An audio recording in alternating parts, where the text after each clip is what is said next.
most everybody knows about Robert Bolt's play, A Man for All Seasons, and right here in Mars Hill we have a man for all seasons, not only in the town, John Hough, but also in Mars Hill College. And it occurred to me when thinking about interviewing you that as I began to look at the things you've done, I think, when has he had time to do all of that stuff? You and Beverly, your wife, have been chairman of the senior games in Madison County. You've been superintendent of the Mars Hill Baptist Church Sunday School and teacher. You founded the Department of Education at Mars Hill College, been Principal of the Year in North Carolina, and it goes on and on and on. Let me start by asking you, how did you first hear about Mars Hill College? See, Robert, when I was a teenager, my dad was the school superintendent, and Dad brought me up here each summer. We came for Where was this, Superintendent's Conference here at Mars Hill. We lived in Huffman. Okay. And it was, I forget how many summers I came, but that was in the 1940s. And so you already knew about Mars Hill. And as a result of that, I thought I was going to Wake Forest. I had every impression that I was going to go to Wake Forest. My daddy told me just before we came up here, just before I started college, that I was coming to Mars Hill. And he had been sold on it. Actually, Francis Nelson was the person that probably sold us on Mars Hill, or sold my daddy on Mars Hill. That was in the time when you didn't make the decision, your parents made the decision. Were you pleased with that decision, or did you really want to go to Wake Forest? All my family went to Wake Forest, and I was a little bit disappointed to begin with, but my freshman year here was unbelievable. Well, I know, I've seen pictures of you. Weren't you president of the freshman class? I was president of the freshman class. This was 1954. 53, 54. Right, and I know I saw that wonderful photograph of you and the class officers through the long years, and you look fresh and eager for life as it was. Tell me about, why was that year so special? What was so good about it? Well, you know, one of the things that I think college students don't understand today is that we were here 7 days a week, 24 hours a day. This was not only college, this was your home. Right. This is where you lived. And you know, you knew everybody on campus. You knew all the faculty members. You knew all the administration. I used to laugh because it was in a time when Dr. Blackwell was still here. And Dr. Blackwell would wave at you. Yeah. You know, one time he waved at me 3 times. I was going to class in the administration building. He waved on the bottom floor on the street. He then waved on the first floor, and then he waved on the second floor. Everybody talks about his waving. Apparently he waved. In fact, didn't I hear the story about his wife fussing at him for waving when he was taking his hand off the wheel in the car? Well, it looked like he was waving with both hands. Yeah. I mean, you were awful concerned about the car because it really looked like he was waving with both hands. Well, how did you get involved when you were here? Obviously, around the clock, you couldn't go away in those days because people didn't have cars. What got you so involved so quickly into college activities? I think Mars Hill just sort of pushed you into that. You were expected to join a society, and those met on Friday night. And you were a member of which one? Youthalian. Okay. That's a big deal. Oh, yes. When I asked that question, you know, people who were here always were very proud to say I was, you know, I think Emmett Sam said he was a Philomathian when he was here. Well, one of probably the most prestigious thing I did while I was here is before graduation you had a debate. Yes. And I was only here for the 1 year, but I was the only freshman chosen to be a part of that debate. And Mitch Carnell was debating on the other side. You probably never met Mitch. No. But Mitch is a first-rate character. Well, we were in the old auditorium, and I cannot remember what we were debating about. But there wasn't any place to put the map up, and I needed a map. So I hooked my map up to one of those long wires coming down, and right in the middle of my presentation, the map fell. And Mitch Carnell could not contain himself. when he got up, he says, "This debate is over. John's argument fell to the floor." Did you win the art? Did you? No, I lost. You lost. I really think You really that lost. was. It was prophetic, really happening right there. Yeah. Now, see, they were. It was Clio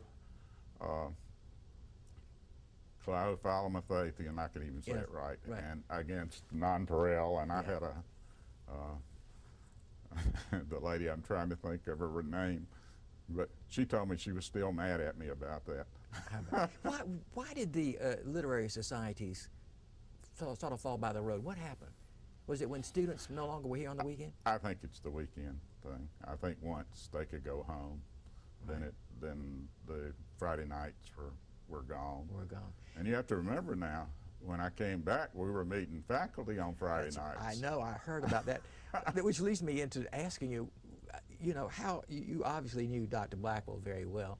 He actually later on hired you. How was it? Now you left, before we get totally to him though, you left here in, was it 1955? 1954. I was only here the freshman The 1 year, year. okay. And then from where, from there? From there, I went to Chapel Hill to summer school, Right. and then spent 2 years at Wake Forest and graduated. So you got the degree at Wake Forest ultimately anyway. Yes, I did I graduated in 3 years. And then- my third year was in law school. I was surprised when I read that. What was it about law school? Did you really think you were going to be a lawyer, or was that just? Well, I was interested. When I got to law school, to be very honest with you, I wasn't mature enough to, I was Right. only 20 years old when I went to law school. But it was a great experience. I wasn't mature enough to be a lawyer at that stage, and my dad had played my 3 years, and he said, no more. He said, you're going to do your own. So I started teaching, and that just really changed everything. So by 1962, had you gotten your master's in between that time? Yes, I had I got my master's from Chapel Hill in 1958. 58. And that was the same year you got married too, wasn't Yes, it is. I remember because you celebrated your 50th wedding anniversary Oh recently. yes, oh yes, that was interesting. I finished my degree one day and basically got married the next. The next. It was pretty close to that. So you met Beverly in Chapel Hill? No, I met Beverly in Winston-Salem. I was teaching at Gray High School in Okay. Winston-Salem at the time, and met her on a blind date and proposed in 3 weeks. In 3 weeks. And how soon after that did you get married? 8 months. 8 months. Yeah. That's incredible. I was surprised at the celebration of your 50th wedding anniversary that Ed and Polly Cheek had also married the same day. Did you know that prior? We didn't know that till they came here. When Right. within the first year or so after they'd gotten here, Polly and Ed told us they got married on the same day. How did it come about then that Dr. Blackwell invited you to come here in 1962 to teach? I really think that was Miss Nelson's idea, from everything That you've heard. and from what she told me. Yeah. But Dr. Blackwell and Dean Lee called me and asked me would I come for an interview.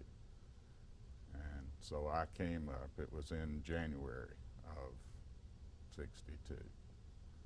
And my wife thought I'd brought her to the end of the earth. I mean, can you imagine bringing somebody in January to Mars Hill that's yes. never seen Never Mars Hill? seen She'd Mars never Hill. been in a small town. She'd always been in large towns. And Dean Lee took us around the loop. And it seemed like Dean Lee was flying, and he was probably doing 30 or 35. Yes. But not having been in the mountains for a while, it seemed like he was flying. But Dr. Blackwell and Dean Lee basically offered me the job while I was here, and I pretty well accepted it. I was a principal in Hampton, Virginia at the time, an elementary principal in Hampton, Virginia. And did Beverly cotton to the idea after you had accepted it, or was there a discussion about it? No, she thought differently then than she probably would now, but she thought she was supposed to follow me at that time. And today, I don't know about that. Yeah, times have changed, haven't they? That's right. Well, I was very much interested. What were your impressions? Of course, you knew Dr. Blackwell when you were a student, but what were your impressions as you became actively involved in the faculty? What was it like working with and for him? Well, he was an easy person to talk to. That's one of the things that I enjoyed. See, Robert, I was doing something different something that Mars Hill had never done before.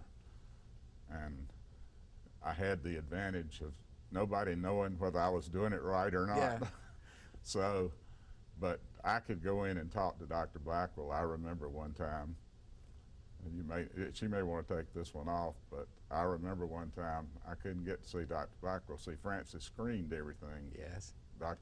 Frances Nelson. Yes. Screened. We should explain that she was the assistant to not only Dr. Moore, but to Dr. Blackwell, and then to Dr. Bentley later on. Yes. 40 some odd years she was assistant to 3 presidents. She did a fantastic job, but she would cut off any interviews she didn't want to have, and she decided I couldn't talk to him. Oh. So all I did, of course, I was always on campus by 7 o'clock, so. Right. So I knew Dr. Blackwell came in at 7:30. So at 7:30, I was in Dr. Blackwell's office, and when I came out at 8 o'clock, and Frances had come in, I got one of the I'm sure you worst gotta stares you've ever seen. You got to look. Well, But he was very easy to deal with. He was off campus a lot because he was soliciting money. Right. He was appearing in Baptist Association meetings, but Right. he and Dean Lee were two super gentlemen. And they worked well together too, as Dick Yes. Hoffman and Dr. Bentley worked well together later on. Yes. One of the things you should understand, though, that there really was a quartet that pretty well ruled Mars Hill at that time. And they were. Bob Chapman Bob and Chapman. Frances Nelson and Dean Lee and Dr. Blackwell. Okay. So the 4 of them were like the big 4 during World War II. They were really keeping it together. I hadn't thought of it quite that way, but you're pretty close. And Frances ran things when Dr. Blackwell was gone, which was a great deal. And she was, you know, she did so many good things for this institution. I don't know if you remember, she did the international students. I do remember that. And that was Yes. that was a big deal. Yes, it was a big deal. She and Miss Bingham both looked out for the international students in a very special way. I don't think anybody at that time was overseeing their social life and their acclimation to this place, and she did a very good job doing it. No question. Anything Frances did, she did well. Yeah. My guess is that Dr. Blackwell had an ulterior motive in bringing you here because he knew that the college was going to go to senior status in 1964, and he had clearly a plan to have an education department. Was that part of your interview? Was that discussed? Oh yes. To start the education department, that was all made very clear that that's what I was to do. The thing that was kind of funny was I asked Bob Chapman. I said, Bob, they told me they wanted me to finish my doctorate. Right. How close were you? Or had you started? I had started it, but I was still a fairly good ways from it. Right. But I asked Bob, they told me I could teach one class because then I could work on my doctorate. So they told me, I said, how many will I have in that class? And they said, oh, you'll have about 20 elementary education people and about 20 secondary. Well, when I got to the class in the fall, there were 87 in the class. What did you do? Did you have to have separate? I taught them in an auditorium. You taught all at one time, you didn't separate? No, because one of the things you need to remember is that all of the people, except Jim Thomas and I, had already set their schedules. Yes. And they had been schedules for years and years. Oh, yes. And I had to fit my schedule in between their schedules. Right. And Jim came to the college the same year you We did. came the same year. Wayne Presley came the same year. All 3 of us were the. Jim had a little bit easier time because Mrs. Watson was. Because he only had to work with one department. That's right. But I had to work across every department in the college, and so I had to squeeze my classes into everything else. In fact, in the spring of spring of 64, I taught a 7 o'clock class, 7 a.m. class in the old rock building. Yes. And I think I had 18 students, and there were 18 students that couldn't work that class in any other way. And you taught at 7 o'clock in the morning? 7 o'clock in the morning. I think we wouldn't have any people doing that today, John. Well, they wouldn't let you teach at night then, so yeah, that was an absolute no-no. And in fact, doing it at 7 o'clock in the morning wasn't a real popular thing to do. One of the things, see, Robert, that I think is important to mention is that the faculty were in loco parentis as much as the students were. I felt that. They all lived here, didn't they? That's right. And you were obligated 7 days a week, 24 hours a day. Now, people don't understand, the faculty don't understand that today. But on Saturdays, there was usually a student event and faculty were expected to be there. The funniest student event was the what kind of wedding do you call it? Oh, a womanless wedding? The womanless wedding. I'll tell you, that was the most hilarious event that I think we've ever had. Mr. Mack was the preacher, Mr. McLeod was the preacher, Mr. Wood was the bride, was the mother of the bride. And he was hilarious. He cried the whole time. And Mr. Mack wore a top hat, you know, like Lincoln. Like Lincoln wore. And Dick Hoffman and Emmett Sams were bridesmaids. That must have been a hoot. I was a flower girl, and I carried pine cones. And Worth Booth and I were flower girls. Flower girls. Did everybody come? I'm presuming everybody came to an event like that. Oh, it was packed. You can imagine the students thought they loved it. Oh, I'm sure they just had a ball with it. And dancing was not permitted in those days. No. So those activities then on Saturday were probably built around athletics and things like the womanless wedding and plays too, because I know Mrs. Watson was producing plays during that time. Athletics weren't a big thing. In those early days. Athletics, they didn't see athletics as, I mean, it was an important part, but it didn't have the kind of domination here or to some extent anywhere else. Well, you then essentially were adding the third and fourth years as you were here brand new to the curriculum. How was that for the students? Because they all were guinea pigs. Nobody had ever done those courses before. Was that tricky for you? Was that hard for them? Yes, it was hard for them because it generally meant they had to take large loads. Yes. And you're right, most of them had to work it in 2 years, so that made for pretty heavy loads. And for one of the things I made a mistake on, I was teaching it by the second semester. There were no more of those one class situations. In fact, I taught 21 hours the second semester. And Emmett Sams, see, I was one of Emmett's former students. Yes. So Emmett got me into a math course. So I was teaching 21 hours, including a math course. Strange. But yes, it was extremely hard. But one of the things you need to remember, you could not be accredited by Southern Association until after you had 3 graduating classes. I see. So nobody had anything in their hand. And getting a teacher's certificate meant they have something in their hands to. Well, what did those graduates do then? They weren't fully accredited. Were they able to get jobs after they got their degree here in education? How'd that work? Yes. Well, now, see, the state has certified them. Right. It's just the accreditation problems of the institution. But we went through all the things and did all the things that the state required. And did you have to write reports like you had to do later on for all the accrediting agencies in those days?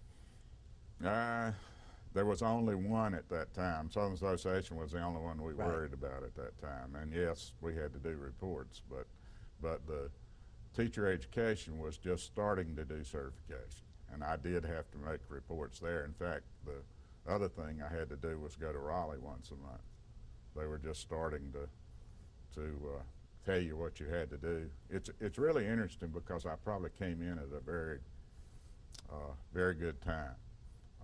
Because they just were beginning to dictate the things that you should do. Required on state level. One of the funny things I had with that, I don't know if you remember Bob Hopkins. You probably don't. He was the chair of the music department, and as you well know, the music department was the department on campus, and certainly in junior college days and in the early senior college days. And Bob Hopkins wielded a lot of power on campus.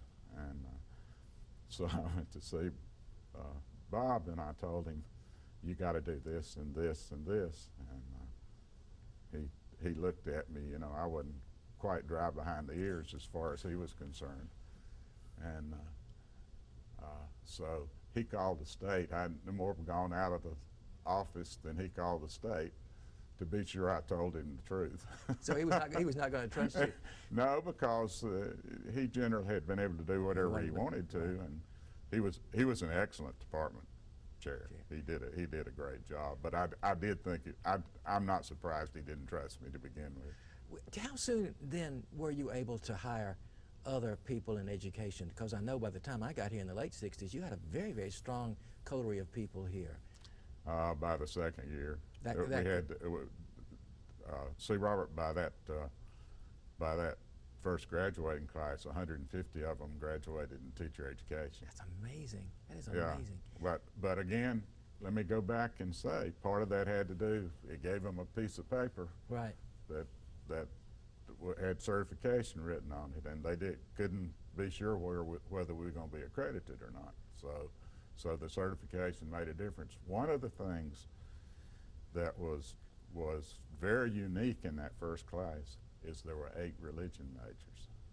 We had 8 people certified in Bible, and Charlotte Mecklenburg was actually teaching Bible in the public school, so we got those people. Immediately they were able to find jobs. Because I imagine some of them found jobs, but again, they had a piece of paper in their hands. And that was the important thing. That's. Who was the next person? Was it Vernon Chapman who came? No, no. Actually, the first person was Lou Therrell. Lou, okay. And then Worth Booth, and then Mr. Crowder, and a little bit later George Kincaid.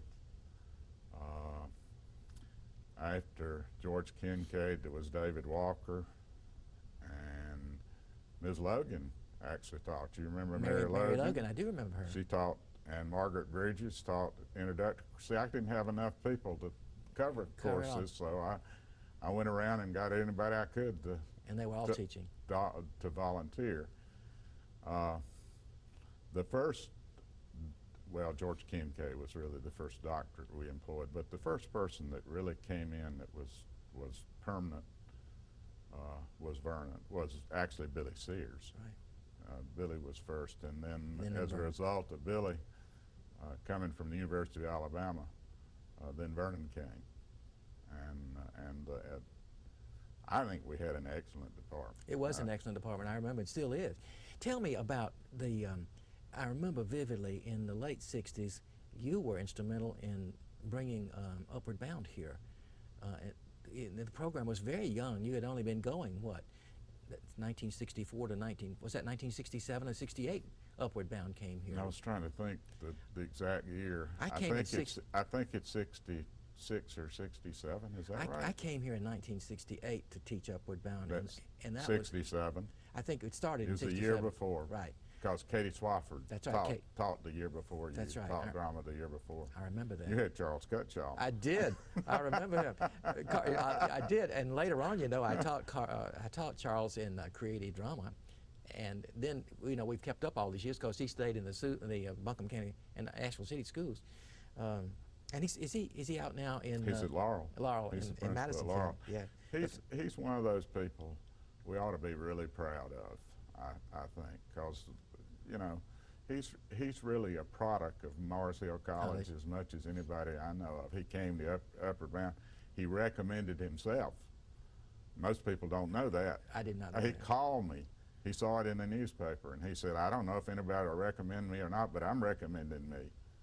And was that the only time that ever happened? It's the only time that it ever happened. And then Charles stayed in Upward Bound for the 4 years, came back here.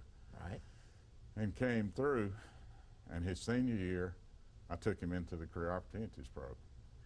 But Upward Bound was one of the best things that I ever dealt with. Was it a program that you had to apply for? Yes. How did that work? It was a government program. It was a government program. You had to apply. There were only 3 other programs in the state when we applied, and I've been told that the reason we got a chance to apply is because Lenore Ryan turned it down. I don't know whether that's true or not, but that's what they told me. And that program is still going strong today, isn't it? Upward Bound. Yes. Yes. So that's a 40-year history. That's incredible. Yes. It was super. Francis helped me write the grant. Yeah. Dick Hoffman, of course, was working with all the poverty programs at the time, and he suggested I do the grant. And one of the things that was really funny, Dick was always asking, you know, anything you did, Dick would ask all these questions. Yeah. So Dick said, when we was doing the grant, he said, "Can you relate to the parents?" And I said, "Yes." He said, "How do you know you can relate to the parents?" I said, "Because I can relate to the students." And I said, "That it won't be a problem." He was sold on it. But the first Upward Bound, we had 40 students from Madison County. 40 of the 55 students were from Madison County. See, there were still 6 high schools in Madison County. That was amazing. And we took some 40 students. 40 and we had, I think we probably had more from Laurel than we had from anywhere else. And was there a problem, John, for the college to apply for government grants since it had always been a Baptist college? Was there a point where it became awkward to apply for government grants? Was that always open or what? No. Dr. Bentley actually went to the state convention, Baptist State Convention, and he's really the person that sort of broke through that. Okay. Upward Bound wasn't really much of a problem because we were paid to do a service. It wasn't you didn't pay directly to the college for something the college was doing. This was I don't know how to explain it exactly, but it was a service that the federal government was paying us to do, and that generally did not cause any problems. That's great. But Dr. Bentley's the one that really broke through that whole area because, and Title III. So that was a big thing for the college to find that kind of money at that point. Well, I don't know if you can remember this or not, but the college wouldn't have been accredited. The accreditation committee came on campus in 1967, 3 years. Yes. And by then, they pretty well left the campus and told us we weren't going to be accredited because we didn't have enough doctorates. I remember that Dr. Bentley had come in 1966 in the meantime, so he inherited that problem right off the bat. What did he do? I remember reading about this. He really went to bat to get this he went done. to the committee. I think he had to chase them down in Asheville. And how did he? And he told them that we had applied for the Title III grant and that we would build our own doctorates and whatever he said and whatever he did, it convinced them because we were really dead in the water. It would, of course, I know most of it afterwards rather than before. Right. But it was a really bad situation, and the Title III grant, where our people went back and got their degrees. Dick Hoffman was one. David Nicely was one. And you had Paige Lee was one. And you had already finished your degree. I'd already I finished mine in '66. 66. Yeah, Dr. Bentley came right when I finished mine. Right. And, that was really quite a stress for him. I remember he at the time was the youngest college president in the United States. 30 years old. And then to have encountered that immediately upon getting here. So that really was a feather in his cap, not only to solve that problem, but it must have endeared him to people all over, everywhere, because all those degrees then were accredited. Well, something else that endeared him. And what was that? We had, see, those of us that came in after he started moving to a senior college had better salaries. Mm-hmm. I would never have come for the salaries they were paying, and neither would most of the other people. So people like Emmett Sams and Miss Bingham and all those people were making less. Well, when Dr. Bentley came, he took the Baptist money the second year he was here and made sure that all of the people that had been around for a good while got good raises. And so it endeared him to everybody. That was a way to do it. That was really a big deal. That was a big deal. That really was. You mentioned the Career Opportunities Program, and I wanted to ask you because I remember that was an important thing when I first came here. You had the Career Opportunities Program, and then the next thing I knew it was the CEP program, and then the next thing it was Access. Access now. Now tell us the progression of that. What does that? Well, let me see if I can explain something. Now, Career Opportunities was a federal program, okay. a very good federal program, and I applied for it with people from Asheville City. It's the only time that Dick Hoffman ever told me I was spending too much time on something. I don't remember him ever getting on me about anything else. But for 2 weeks, we did nothing but write a grant. 2 weeks during the summer. Summer, okay. And we, Hazel Morris and Sylvia Earhart and I, Hazel was the director of elementary education and Sylvia was director of secondary education for Asheville City. And we wrote the Career Opportunities Grant. And the Career Opportunities Grant was a very significant grant because National Teacher Corps was a grant that was supposed to take all these great students and put them in poverty areas, and then they would automatically, when they finished that 2 years, they would go back to the poverty areas.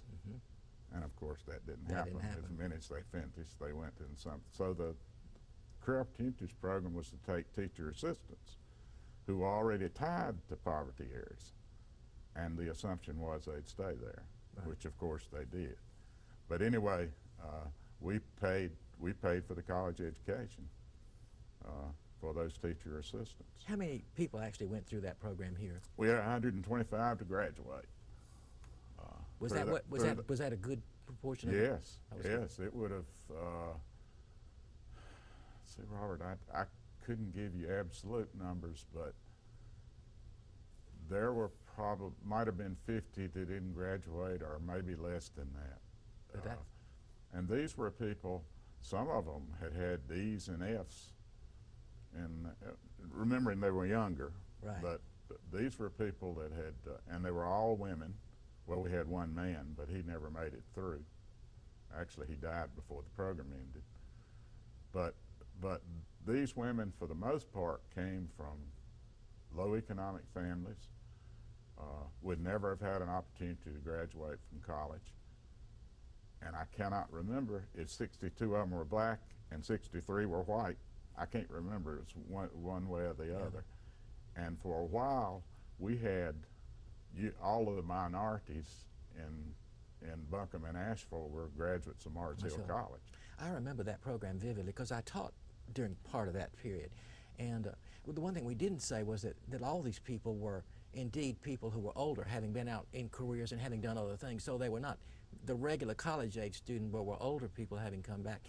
How long did the COP last before it became CEP? It lasted 5 years. 5 years. One of the things you should know about that is it poured $100,000 of, let's see, what's the best way to say this, $100,000 each year into the college budget that the college didn't have to deal with because the grant came through the Asheville City Schools. I mean, I built in, of course, you know, college faculty weren't paid much for it. No. You're well aware of that. But I built tuition and pay into it, and therefore there was $100,000 profit each year for the college. And you go back and figure the budget at that time, you'll know that's a lot of money. And you remember, then I had to go. Worth Booth worked in it for 3 years. He was the director, but then he gave it up, and I did the last 2 years, and it was an excellent program. But when I started hitting the last 2 years, Dick Hoffman said, as soon as you finish this, you're going to be doing a continuing education program. And I said, well, if I'm going to do that, I need to go ahead and start it now. So we started offering non-credit courses at the First Baptist Church in Asheville. Dr. Sherman, Cecil Sherman, was so nice to allow us to do things there. And so we started off with non-credit. And then we took the basic things in the COP program and just turned them into a program for the college. Then they were non-credit at first. Why were they non-credit? Well, we did non-credit to begin with because we thought that was probably the best way to attract some interest. And we had some, I'm trying to think of the man who was such a good, attracted people so well in the religion department, and I cannot think of his name. He moved to Southern Seminary later on. And Jim Blevins. Yes, of course. Yeah, Jim Blevins. Right. And he just, we'd offer a non-credit course First Baptist Church in Asheville and charge a reasonable fee, and we'd have 100 to 120 people in his class. Goodness. And that was true. Wasn't some others did the same thing, but they weren't quite as popular as Jim was. And So then it was logical then he got the interest to begin building a program where they got credit and moved toward degrees. That's true. That's how it happened. And we were offering degrees in elementary education, obviously. Right. And in religion, let's see, elementary education, religion, social work, allied health, and business. And business. Those were the 5 areas where we offered. And allied health was a big field to begin with. I don't know if you can remember, but what we did is that we'd take the 2 years of whatever they had at the community college, and then we'd build 2 years on top of it with a large emphasis on general education. And it was an extremely popular program to begin with. When CEP became Access, was it just a name change primarily? They're still doing the same thing today.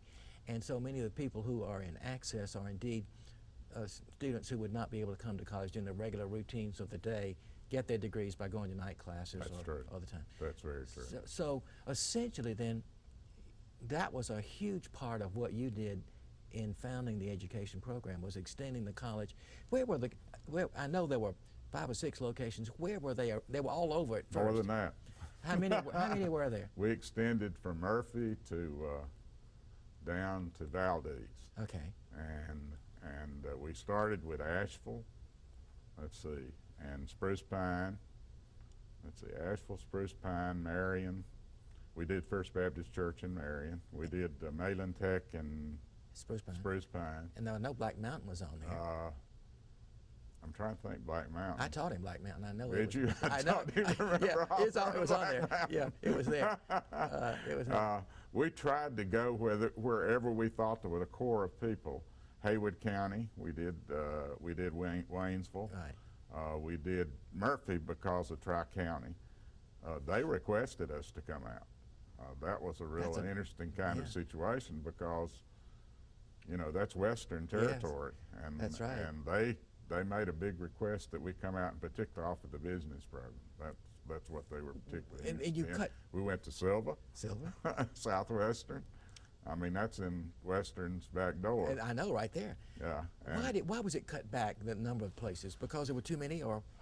Well, originally as we increased, and we went up to about, I think the highest number we ever had was 660 students.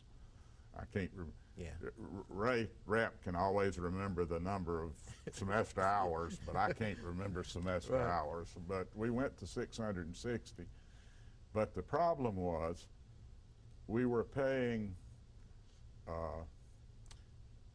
we were paying travel for faculty members. And when you started adding up the students that were very far away and started adding up the faculty members. Now, we used some faculty members in the locations, but we didn't feel like it was our program unless we had enough Mars Hill College faculty members. I didn't want people graduating and not having any contact. And for the most part, they did come back in the summers and take some courses here, so they weren't strictly off campus. Right. But I wanted to make sure that nobody could, and you'll forgive me for using this term, but I wanted to be sure that nobody could graduate from this institution that didn't have some of the Mars Hill flavor. And I know that's not a very good term to use, but I wanted to have some, I wanted to be sure that they had been with some of the professors that really had feeling and felt so strongly about Mars Hill College. I remember, because I remember being a part of that, and I remember also there was at some point a decree, and I don't know whether it came from Dick Hoffman, probably did, that every department had to have, each faculty person had to, over a certain period of time, teach one of these courses. So indeed that would happen. Okay, let's go back, and I'll tell you how that came about. How'd that work? Remember we had the January term. Yes. Explain that, John. The January term was a 3-week period when we offered unusual experiences. That's the best way I know to Like going to explain. Washington Yes, for 3 weeks. George Berry took Yes. Washington. Harley Jolly had an Appalachian course. And where Paul, he took people all over this area. and Paul Lobb taught piano tuning. That's right. And Jim That's right. Thomas did a play. I directed an opera once in one of those. Yes, and everybody that taught in it, you were required to teach in it every 3 years. And everybody who taught in it would do unusual things. Jim Lindbergh told me he didn't like teaching in the 3-week term, but he told me he did things in the 3-week term that he eventually brought back into his classes that he never would have done if he hadn't had the 3-week term.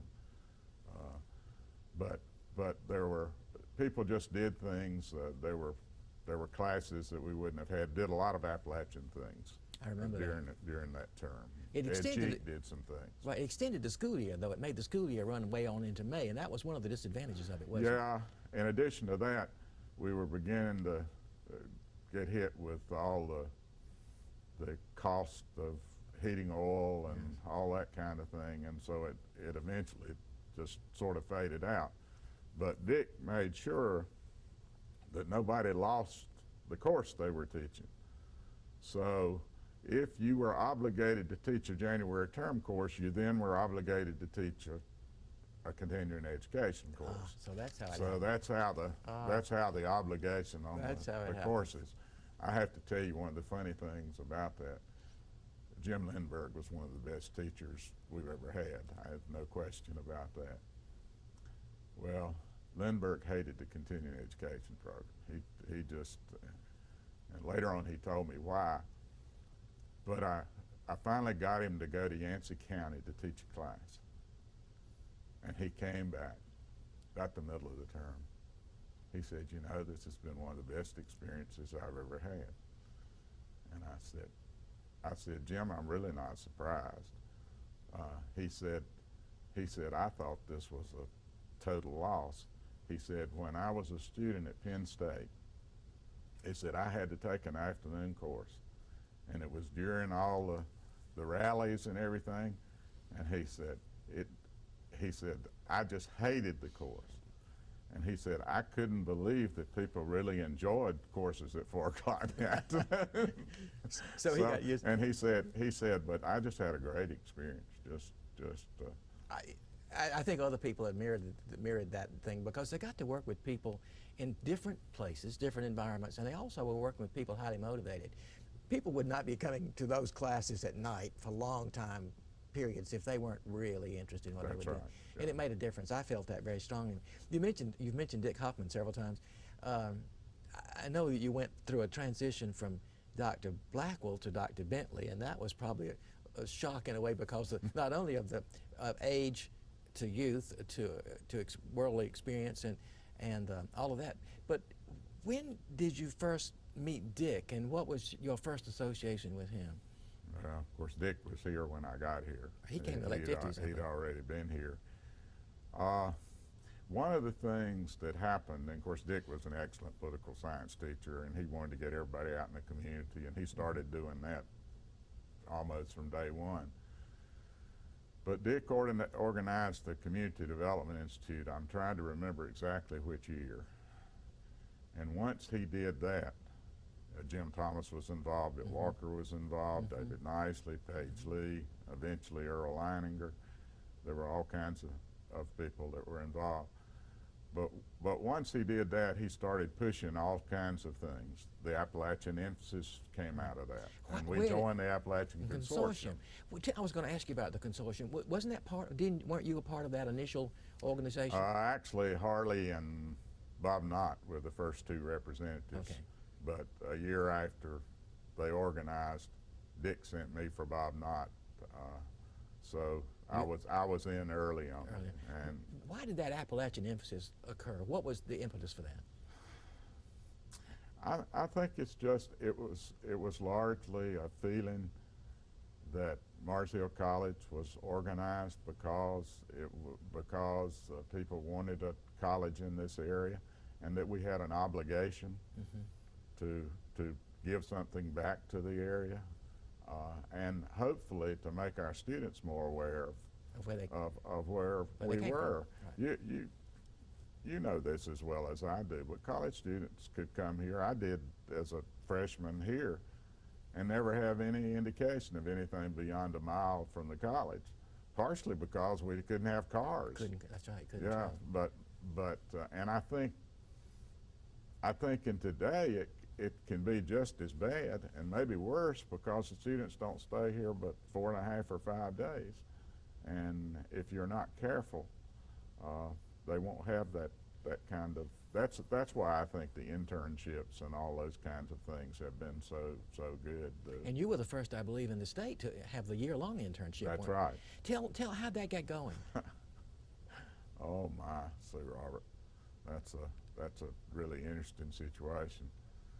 Well, I had been toying with it for several years, and thought that was something we ought to do, and I wasn't sure whether I could pull it off or not.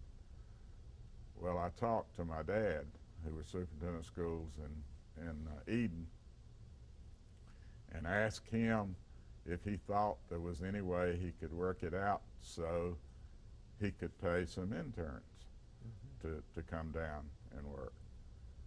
And he thought he could take a couple of teaching positions and divide them, I think it was 5 ways, and pay them to come down, and then we could put those people down there for the whole year.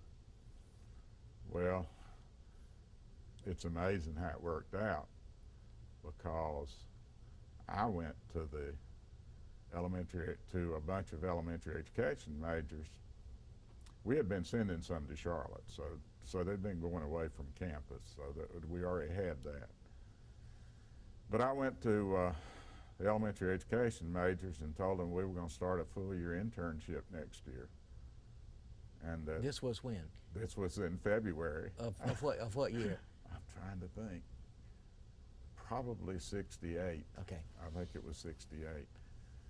And told them that as of September, some of them were going to be going to Eden and living in Eden. And I actually got, it was 13, I guess, to volunteer to go there and live in Eden for 9 months. Was it like a practice teaching? Was that just Yes, but we had, we would go down and supplement it some, but basically we hired a person in the school system to teach the courses. Got it. Dr. Blanche Norman, who was my elementary principal, actually taught the courses the first year. Now, what makes that whole thing more interesting is that my dad retired, and the next superintendent, who was Clyde Presley, said he couldn't afford to do it. This is a month before school starts. What'd you do? I called the State Department. Jerome Melton was the Deputy Superintendent of Public Instruction, and a very good friend, and a very good friend of Clyde Presley's. And I said, Dr. Melton, is there anything you can do to help me? So he, and this is really, he called the people who allotted teachers, and they worked out a situation where they allotted 2 extra teachers to Eden. I can't remember the exact formula, but they figured out a way to allot 2 extra teachers, and that money was used. They thought in the State Department that this was important enough to find a way to fund it. And now that's a fairly common thing, and this was a real strong beginning. Nobody else was doing it. Nobody else did it. It wasn't being done. And then we moved to Greensboro the next several years, and of course, eventually we moved back here and did it mainly with Buncombe County and Asheville. And that's still pretty much the way it is today, isn't it? Yeah, I'm trying to think, see, Robert, I think they've dropped it to some extent in the last year or so. Okay. But the interesting thing is that institutions like Western and Appalachian and East Carolina have started doing it in the last 2 or 3 years. And you were doing it many years ago. This was in the 60s. Oh, yeah. Many years ago. So things were different. I'm still amazed that I was able to convince those girls to go to Eden and stay for a whole year. What was so funny about it was I asked them, see, we paid all their tuition. That's how we paid their tuition. And I asked them, how they came out. They said we spent so much money on calling our boyfriends back at Mars Hill that it probably didn't benefit us a bit. No saving at all. No saving at all. You were talking about Dick Hoffman a while ago. Tell me, I remember you telling me at some point there was when he became dean of the college, there was that he didn't become dean in a very simple way. What was that story? Mm-hmm. Oh, that's pretty complicated. Dean Lee was going to resign. I knew, yes. He had announced he was going to resign, and the year thing is the 60s, but I can't remember. It's probably 67. But anyway, he'd announced his resignation, and we interviewed people, and it was the department chairs that interviewed. There were 13 of us, I think. I think by then Jim was a department chair. I'm not sure. Yes. But anyway, there were 13 of us. Actually, he became a department chair officially in '74, but he was already running the theater department under Joe Schubert at that point. Yeah, but I'm not, well, maybe Jim wasn't on the interview, but I was thinking he was, and he still could have been. But anyway, we interviewed, and we were not impressed with anybody we interviewed. Well, there was a professor here at the college that really wanted to be the dean, and his orientation was very fundamental, and he made a determined bid to be the dean, and it was a bad time. Jinx and I, That's Ellison Jenkins and I, were probably the biggest opposition, and we weren't very popular. But eventually, he did not make it, and Dean Lee stayed on another year. Then they appointed Dr. Bentley appointed Dick as acting dean. And I do not remember the year they dropped the acting, and he just because became officially. there's still people on campus that don't know what year it was. They dropped acting, Just and dropped dean. it, and he became. But Dick was really the person for the job. I mean, he had a vision, and of course, he would tell me, he'd have some kind of thing. He said, I want you to do this. No. He'd say, are you interested in doing this? And if I didn't say no, then the next day he told me what I was going to do. Yes. And he moved me from one position to another. I was director of admissions for a while. The Southern Association recommended we put financial aid, admissions, and recruitment together for the first time. He said, you can do that. So I was the first one that put all those together. Then whatever it was, whatever he wanted done, of course they made me director of summer school and the January term, and whatever he decided needed to be done, I did it. You did it. One of the funniest things, though, and I don't know whether you want this on tape or not. Oh, yes, absolutely.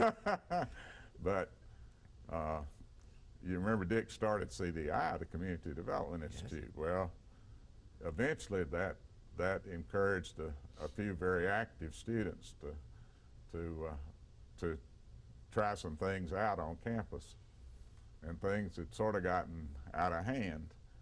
So he sent Paige Lee and I over to the Founders Hall, and we were supposed to calm things down, particularly me. And there were 3 girls. One of them was the Baldwin girl. Do you remember her at all? Mm-mm. Anyway, she's extremely successful now, and one of my best friends for that matter. But anyway, the 3 of them were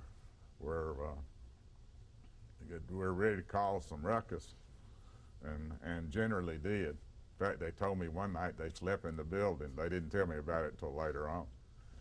But what was so hilarious, this group came down the Appalachian Trail. I'm trying to remember the name of the institution. It's up right at the other end of the Appalachian Trail. And I cannot, all of a sudden, I can't think of the name of the institution, but these kids hiked all the way down the Appalachian Trail. And remember, this is in the 60s when everybody's growing beards and nobody's wearing coat and tie and This any is of the that hippie- kind of the hippie thing. era. It was hippie time. Yeah. You're exactly right. Well, anyway, this group of students came in, and they wanted me to, this was by the middle of the year, so I'd gained some credibility with them by that time. So they wanted me to talk to the group of students. So I sat in the Founders Hall. There used to be a little room in there. You probably remember where it was. And I sat on a chair in the middle, and these kids were all sitting on the floor around. And I had a wonderful conversation with them. Went on for about 2 hours. They asked me one question after another. So anyway, I went back, and the next day or some day later, the 3 girls come in, and they said, those kids really enjoyed talking with you. Said they had a great time. What they want to know is why you wore a tie and a coat. And I looked at them and I said, you want me to accept you for what you are without worrying about your dress. I said, I'm comfortable in a tie and a coat, and I want you to accept me the way I am.